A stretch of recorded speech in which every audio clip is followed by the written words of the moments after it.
The idea was to come up with a concept that used sound optimally, that used sound more than it used visuals to tell the story.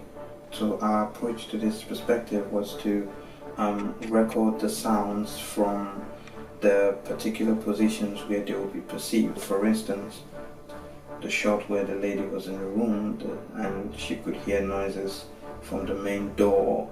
So two mics were used. One mic was right close to the door and the other mic was in the bedroom to give that perspective, to give that depth. I didn't want to use any non-diegetic sounds. I wanted every single sound to come from within the scene. Make the intruder increase the volume of the music. So in that sense, the music that was playing from the laptop was actually the score for the film. I wanted that simple sort of documentary style lighting to really emphasize the realism, if I may.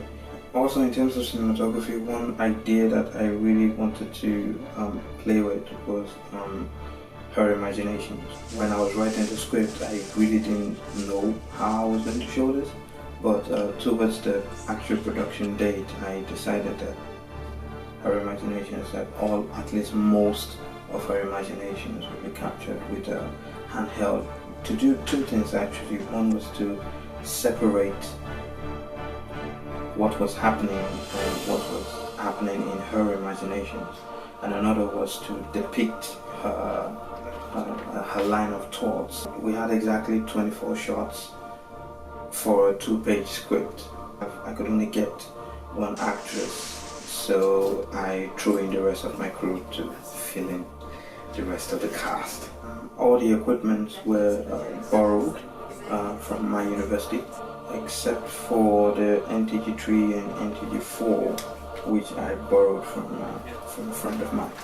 The editing was probably a personal challenge for me.